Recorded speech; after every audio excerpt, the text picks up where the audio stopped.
Hey guys, welcome to the Men's Room. I'm your host, Mark Sparks, and today we're going to be talking about relationships and sex. Today's guest is actually has quite the title. She's a doctor of clinical hypnotherapy. She's a master practitioner of NLP and a relationship specialist. Wow. Trina, I'd like to welcome you to the show. Hi, Trina. I appreciate you having me. Oh, thank you for coming. It's always I always make a point to be extra happy to have a woman in the men's room.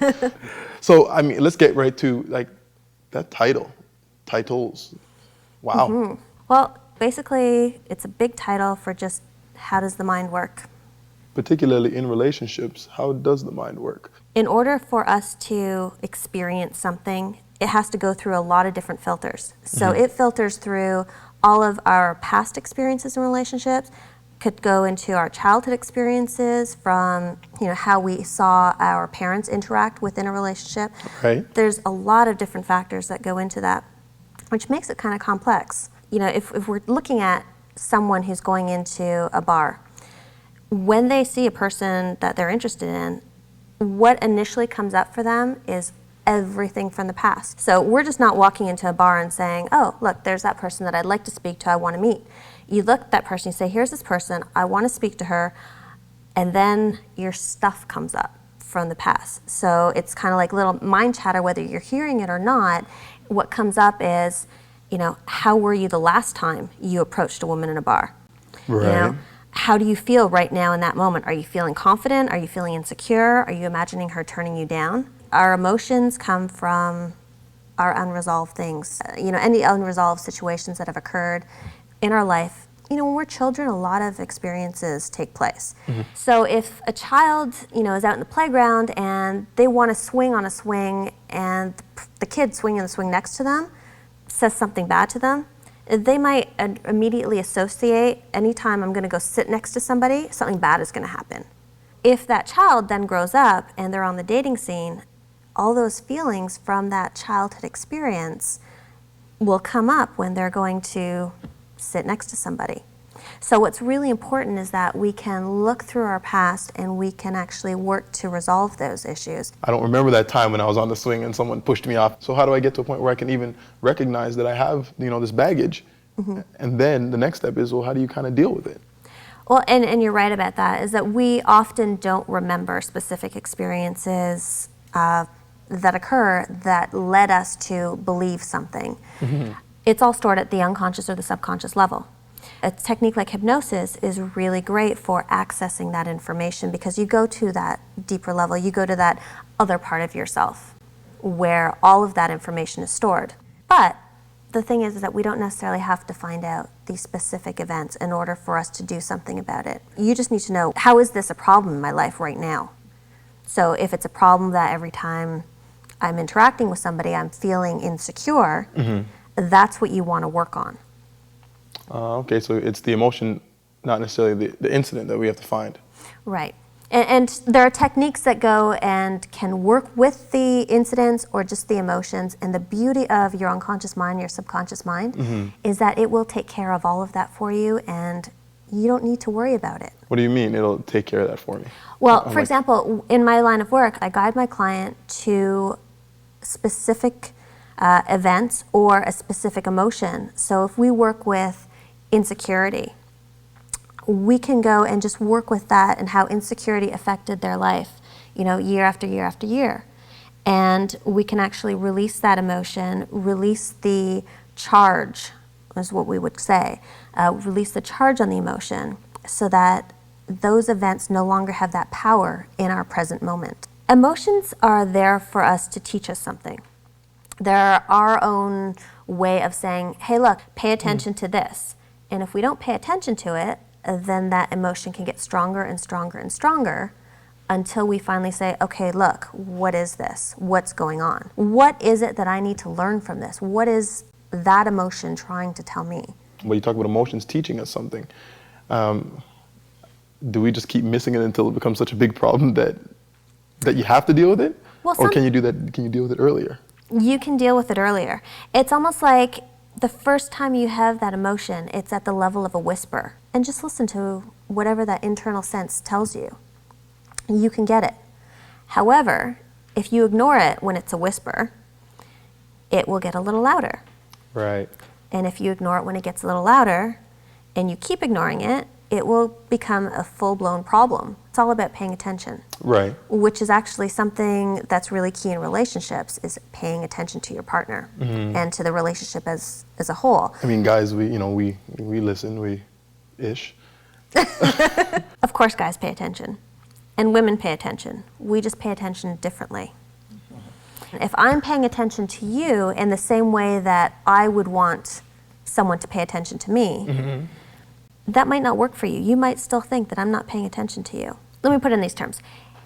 Let's say for me to know that the person I'm with really cares about me, I need to be taken out to dinner. And so when I want to show you that I really care about you, I take you out to dinner. But maybe for you, going out to dinner doesn't mean anything. Right. Maybe for you, it's spending a quiet night where you're just connecting intimately. And so you, when you want to show me that you really care about me, you'll get all physical, and I'll be like, well, wait, I didn't have my dinner yet. We didn't go for the dinner, which is how I know how I feel cared about. And they're just different. So, something really simple is you can just ask somebody, what can I do to make you feel like I care about you? And in essence, you're asking them, what is their language? A lot of times you don't even understand what it is, we want. It's like, well, what works for me? Oh, I haven't even thought of that. And I think I would assume that's an answer you hear, or is it an answer you hear a lot of the time? It's an answer I hear, and it's also something that's really crucial, because if we don't know what we want, then when a problem comes up, we're not sure if it's a problem because it's something between the partner and yourself, or if it's this relationship just isn't working. So what I always recommend is that people get really, really clear on what is it they want in a partner and in a relationship. If you don't think about what it is that you want and you desire before going into it, then you won't know. But if you think about it before, then you can sort of, if you will, make a checklist. So you make a list and list absolutely everything. Like what? So what's important to you in a relationship? Having fun. What else? Athletic endeavors. Someone who's into food. It's funny because as you even ask me right now, I sit here and I'm kind of like, there's a bunch of things, but to list them off succinctly, it's like. So I recommend for everybody to, whether they're in a relationship or not, to take the time and make an extensive list. Put silly things on there, big things and silly things, because after you have your list, and mine's 7 pages. Word. Yeah. But then you look at it and you say, what's the most important? And maybe you can pick 10 or 20 out of that list that are most important to you. In other words, things that you absolutely need to have in a relationship. Having this tool where you can kind of go out and look at your list and say, well, yeah, I'm receiving this.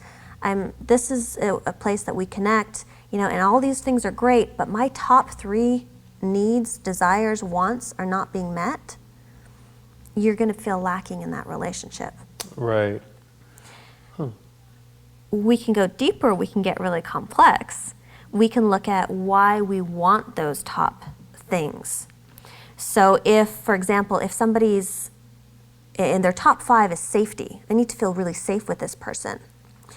That's something that they need, but they might want to look deeper into, why do I need to feel safe? Is there something from my past that I need to work on, something emotional, something with that emotional charge still, right, that is still sitting there at the deeper level, at the unconscious level, that I need to work on, such that I can just feel safe on my own, that I don't need that sense of safety anymore.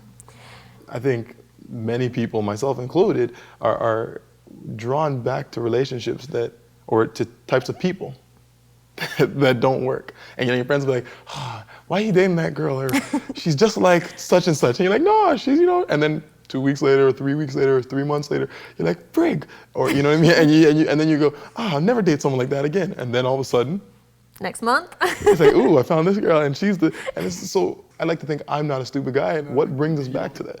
Well, first, to put your mind at ease, it has nothing to do with intelligence. Carl Jung said that we will project outside of ourselves and onto our partners anything that's unresolved at a deeper level or at the unconscious or subconscious level. So I'll go back to the safety example. Sure. Even if I'm in the most quote-unquote safe relationship for me, I still might experience it as being unsafe. If I'm on the high alert, to look for something that's unsafe. If you look for something, you're going to find it.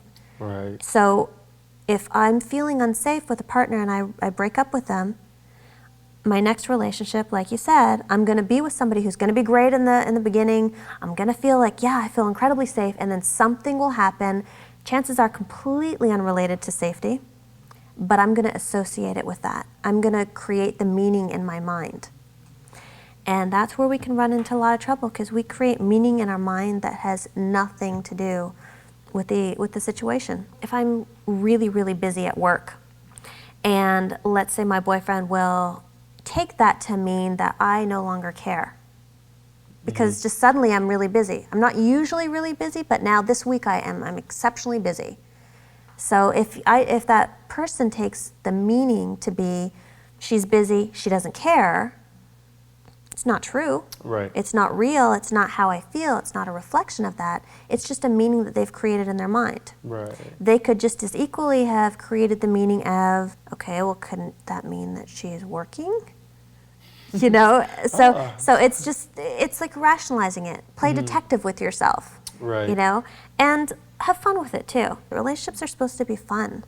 You know, at the same time, being our most extraordinary tool for our own personal development. Because like I said, you will project outside of yourself anything that needs to be looked at within yourself. So relationships become almost like workbooks. They do. Which, you know, it's quite interesting that you say that, because a lot of people feel like if a relationship isn't easy and running smoothly all the time, year after year after year, it's not the right relationship, not the right person. And relationships are work. I mean, let's talk about when the relationship is going well. You've worked on all this stuff, so, you know, where do you go from there to keep it going well? And what are some of the perks, if you will? Sex. Definitely sex. That's absolutely. But once you get into that rhythm and you know each other and you know each other's body and what you like, and then you feel more comfortable to maybe experiment with different things, you know, that's just an incredible way to share something that's special and intimate and something that's just between the two of you. Right. Unless it's not just between the two of you. Well, But that's something that, you know, you've got to work on. Okay. You're working on it, right? I'm definitely, I'm working on it. I'm always working on it. I'm a guy. That's what I work on. You know, some people, when they're in a relationship, they decide that they want to invite somebody else in and have that experience of having another person in the bedroom with them, or the kitchen, or wherever else you want to go. And so then the topic of threesomes comes up. I would say most men that I speak to think about it at some point or another and think about broaching the subject. But it's not something, you know, so, hey, honey, I was thinking, you know, Sally was looking real cute last week. You want to, you know, swing by? Maybe we'll all just kind of hang out in the hot tub and, you know, like it's really taboo. It's one of those things that you don't want to touch because you don't know how to approach it. Well, again, it's knowing, first of all, going way back to that list of what you want in a relationship, you know, and what your partner wants. Is there room for inviting somebody else? Because, I mean, chances are you'll know if there's no way in hell that your partner's going to go for that. Yeah. You know, Sure. you'll probably know that. But there might be some times where you're not sure. Probably, if you're really unsure about where they're feeling with that, I'd talk about it in terms of just in general. You know, what do you think of threesomes? Have you ever had one? Do you know anyone that's had one? I saw a movie where there was a threesome. You want to get a feel for the reaction. So however you bring it up as you're not bringing it up because it's something that you want right now in your relationship, but it's just an idea. It's something out there in society. Right. And you're just having a discussion about it. Okay. And you can just kind of watch and see what's their response. I mean, listen to their words, but sometimes people say things and they don't always mean what they say. Absolutely. But, you know, if someone's uncomfortable about something, you can generally see in their physiology, you know, in their body language. How are they sitting? What is their face doing? You know, are they saying everything's okay, but they have a scowl on their face? So pay attention to those little signals, because it can be a sensitive subject. Sure. Once you get to a place of, all right, everything's okay, I think this is great, both people are open to inviting somebody else to join them, you want to have some clear discussions. Everything from, is this going to be a one-time thing, just to experience it? Are we looking at ongoing? Do we want, you know, do we feel comfortable with a stranger, someone we know? male, female, all those logistics, basically. You're planning a party, in essence. Yeah, So, sure. who are you going to invite? What are you going to do? And what are you going to do is, it sounds very technical, but I think it's key, because if you might think, threesome, wow, it's great, let's get it on, let's go do it. But you never really thought about how you would feel after. You never really thought about how you would feel seeing your partner with somebody else. When you're actually in the moment of the event occurring, and you're seeing your partner kissing, touching, somebody else, you might be like, whoa, this wasn't what I thought. And those feelings might come up, and Right. it can make it a pretty awkward situation. Absolutely. So what I recommend doing is talking about it, and also going through your own mind. Imagine it. So, what would it be like to see my partner do X, Y, Z, whatever it is, and run through it in your mind. Because you'll know if you get to a place and you're like, oh, it doesn't really feel so great, then when you talk about actually going to do it, let your partner know, everything but this. Right. And that can save a lot of trouble afterwards if Right. you know going in. Right.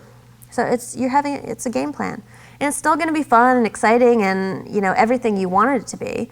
You're not taking the fun out of it by doing anything, and actually you're making it better, because in that act of talking and discussing it, you're already building that passion, that energy, Right. that excitement. You're building that before you even get there.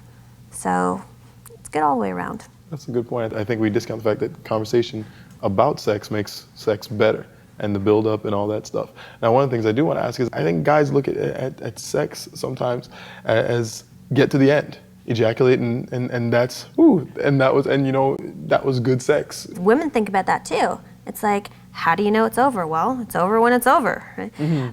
But the thing is that in Western culture, we don't actually think about sex in an energetic way. And ultimately, if you think about that level of passion, that level of energy between you and your partner when you're having sex, I mean, that's incredibly powerful. And what happens is, when you're together, that energy builds and it grows and it grows. But then when you orgasm and you ejaculate, all that energy that you've just spent all that time building, and all that sensual and all that heightened intensity that's building and building and building, Right. when you come, it just goes out. It's gone.